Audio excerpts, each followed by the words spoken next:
Good morning, international analyst Rafun Bechi. Thank you for coming online. There seems to be a kind of a jubilation. I wouldn't say jubilation anyway. That the quest to create another state in the eastern part of the country has passed first reading, courtesy of Ugochinyere. And the name of the state has been proposed is called Orlu. Do you see, and Simon Epka has come out to say, we do not need the creation of state, what we need is Biafra. And looking at it again, Biafra has not come. But how can you assess the state that was created, that is about to have a name called Orlu today? If Biafra has not come today, though we know it might come tomorrow. Yes. But as I'm talking to you now, it has not come yet. So if you talk about creating a state, we need a province, a district, a particular region in Igbo land that is very, very popular, very, very famous, attached to Igbo man's destiny. We need a community that has done exploit in history. That is, and you know, if actually we got it, everybody all over the world will jubilate. I think that Orlu, if Orlu get it to anyway, it added something to Igbo land though. I'm happy, but I'm trying to say that I suggest that a popular place that brings out Biafra or Igbo man, showcase Igbo man to the world, is better created as a state. I just trying to incite an example that if we make Abagana, create Abagana out as Abagana state in Igbo land, I think every can alley. Every Igbo man in the west, north, east, and south, they will appreciate that name, Abagana. Because I have many historical achievements by Abagana, something that is on history today, to the level that the then war reporter, or you call them Reuters, one of them is Frederick Forsyth, Ojuku's friend, that was walking along in Biafran Land with Ojuku. Frederick Forsyth, he wrote The Making of an African Legend, The Soldier, The Days of Jackal. He said, when Biafran contingent, military contingent, destroy the hardwares, trucks conveying military hardwares at Abagana axis, he said, because he was, you know, so quick writing, jotting down and putting figures, you know, together, he made a mistake. But he said he came out accurately with 315 trucks, military trucks, loaded with ammunition and personnel. And the Biafran soldiers, they use our craft, our technological craft, Ogunigbe, the mortar, and destroy the whole truck to the level that none remained. And it was at Abagana axis that Ramat Murtala Mohammed ran away. He was pursued until he was caught at Mbo axis. What happened to him? They could not kill him. But Ojuku said, and announced to the whole world, I captured so and so person, a colonel, and I set him free. I did not kill him. We are not killers. We are demanding for our land. What happened is that he let Ramat Mohammed off the cage, and Mohammed left in peace.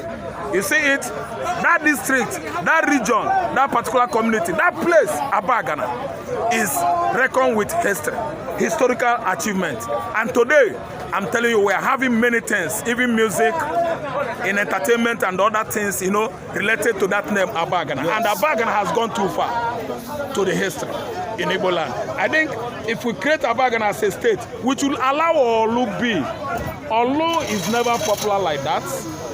Orlu, no. Orlu, who knows Orlu in Igbo land? We know Orlu, but at least we are trying to project a region that can bring out Igbo man the more, and that should be from Oyago, Abagana. I think it's better. Beautiful, very digestion. Let us look at, is it possible that the Hanese, the Igbo intellectuals, we are not actually thinking towards these suggestions, beautiful suggestions you just made, or what is actually would have led them to, you know, not having this kind of reasoning or philosophy, you know, that will give us that kind of a name, Abagana state, that is, like you said, is connected to Igbo man's destiny. Let me tell you, the people that, you know, that are projecting Orlu to be a state is thinking the other direction of the fact that Orlu is having landmarks. land size. The land mass size of Orlu is big. That's why I suppose they are thinking it that way. I think you understand. But not knowing that it's not all about size. See, let me tell you, Israel is like a speck in the eye. But today, surrounded by how many countries? Over 22 Arab, Muslim countries. A speck, a charcoal in the middle of snow. That is how Israel is in the Middle East, Europe. In the midst of its adversaries in Europe. Still, they are waxing strong in technology and science today, more than any other country you can talk of in the world. It is not about size. Orlu is big. It is not about size. Abagana might not be big. We are talking about projecting a historical region in Igbo land that can produce what I will tell you more of achievements of the Igbos in science and technology. We manufactured a mortar called Obunigwe that destroyed the military hardwares of the Nigerian military clique led by Gowon. Britain was busy supplying Nigerian military clique led by Gowon with hardwares, weapons, to make sure that they commit genocide, the highest in African history, and they actually did. And Igbo men resisted this genocide at Abagana axis. I think we wasted blood, much blood of Igbo man. Igbo men, they wasted their blood at Abagana axis. Many died. Many were buried by karats. Obunigwe buried many. Bomb, karats. Where it's made man, you will look at a man, a fellow man, it will look as if he has drunk local gin. Ebe karat in a messing work or the Kongro Kaikai at the axis of Abagana. That will tell you the kind of pogrom that went on there between Nigerian soldier and Biafran soldier. And Oga, we made history at Abagana. I think we should project Abagana. Abagana is a better projection. Thank you so much. Yes, a bit away still within the issue of subsidy. You know, Tinubu said that he was paying subsidy, and all of a sudden we are seeing the government, we are seeing the revelation that in 2023 over 2.something trillion was spent on subsidy. In 1 year of Tinubu's office, they are talking about close to 6 trillion spent on subsidy. Where is the money? Where is this? Is corruption. That's corruption. You said subsidy is gone. Yes. How come you are paying subsidy? On one sentence, Mr. Ralph, as a political analyst, how would you describe what is trending now in Asuro? Highest scammers. The highest scammers in Nigerian history are the occupants of the current office of the presidency at Asuro. Highest scamming. Look at the subsidy, what has gone there out of the money they paid for subsidy. Where is the money? Where is the fund? It has grown wings and flew into the air. This is the 12th month of Tinubu's administration. Where is the money for subsidy? Nobody is looking at that side today because the money has grown wing and fly away. This is the corruption of the highest order. Tinubu's cronies, Tinubu's kinsmen that he surrendered all around him should come out and tell Nigeria where the subsidy money paid gone to. We are not satisfied with what is going on. The highest scammer ever, 419 ever happened in Nigerian government is Tinubu's ideology or understanding about subsidy. Where is the money? Now, Obi Cubana said he's moving his business to Lagos, citing insecurity by not Igbos, but unknown government, either sponsored by government or enemies of those who actually want to discredit, you know, the Igbo land at the end of the day. How would you critically look at access to be chief priest in Cubana himself? Who is he? Let me just profile Cubana chief priest as a man that is, managing director to Obi Cubana, the righteous man. I always call Obi Cubana the righteous man because he helps. He's a helper. He's a good man who at least profiled himself 2020, and as the Igbos in 3 years now, the whole world got information about who the Igbo man is. So let me just tell you, Obi Cubana tried, but the chief priest himself, I don't know his job. As a managing director, a manager, of a business establishment all over the world. See, let me tell you, who is Obi Cubana chief? Ebubago started it, initiated by the Umaye and the same Cubana chief priest friend, Hope Uzodinma. Now, Cubana chief priest is part of this security in Igbo land, if you ask me. Because if you tell me whom your friends are, I will tell you the kind of person you are. Closely related to Hope, and is now chatting that youths, Biafrans, IPOB are the one killing. It is a lie. Who are the unknown gunmen? When did the unknown gunmen begin to be known gunmen? I want to show you an instance. These people that shot soldiers in Enyimba City, Aba, they were all masked men. Masked men are like masquerade. So the question we're asking here is, who are the personalities, the people, the man behind the mask? Can we unravel the mystery of the mask?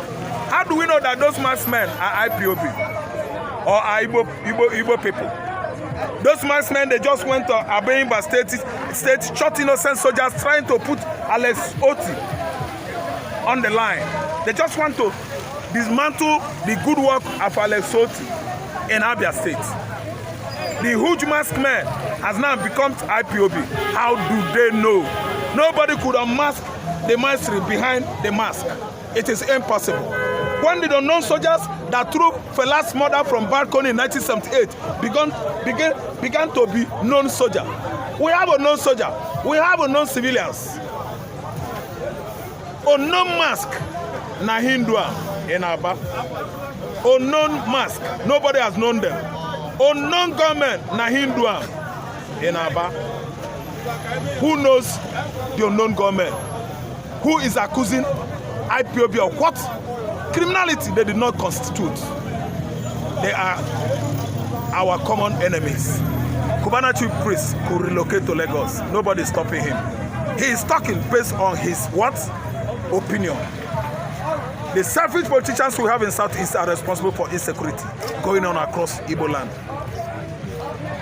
I'm of the opinion that Hope Uzodinma should ask himself a question, that when he finishes his office, he has many scores to settle with Igbo man. Comfort me, no matter where he runs to.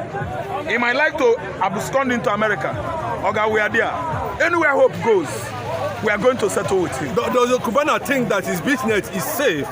Or instead of working towards how to take care of challenges that are currently in the entire eastern Nigeria, or even one day calling for the release of Nnamdi Kanu. It has nothing to do with Nnamdi Kanu, because Cubana chief priest is the closest friend to Hope Uzodinma. How could you think that? He will not say it, he will not think it. He will not even profile it as a solution to insecurity going on in southeastern Nigeria. Because he's an enemy of the states of Biafra.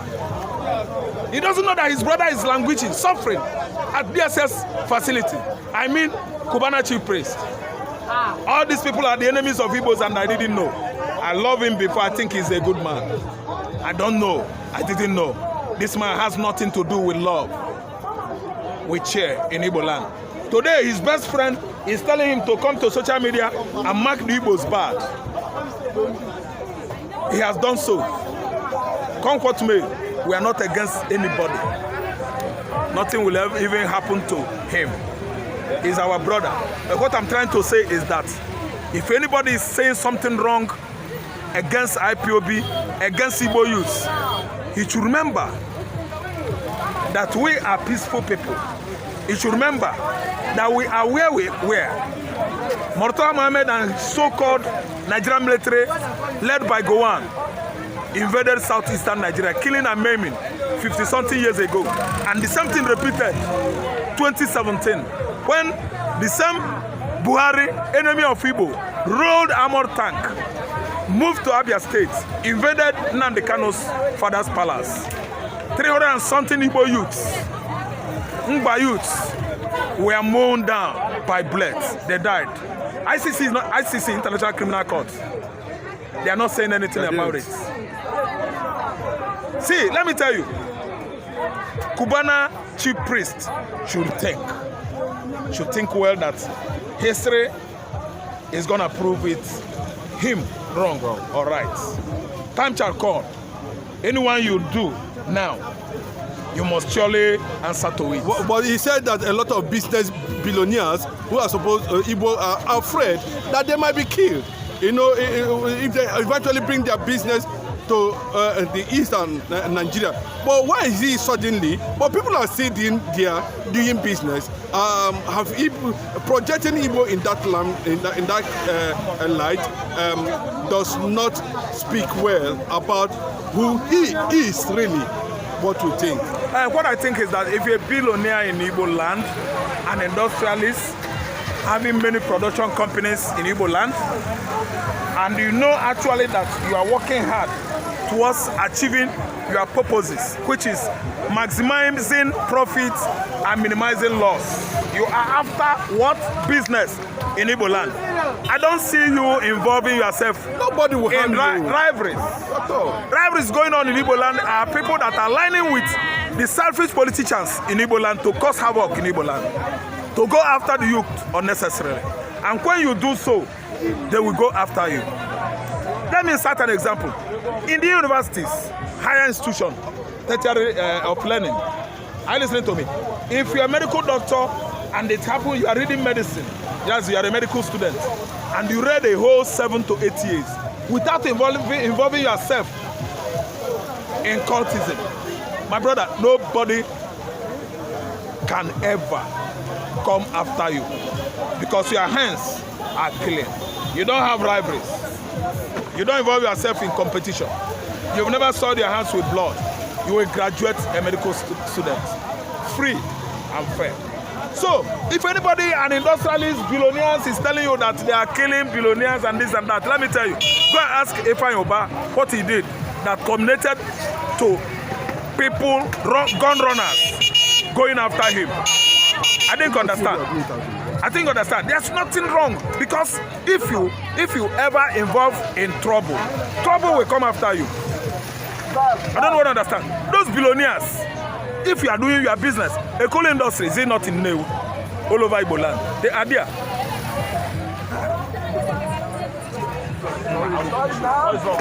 What's wrong with you? Don't you see we are doing interview? You are hitting me. Why not come from where?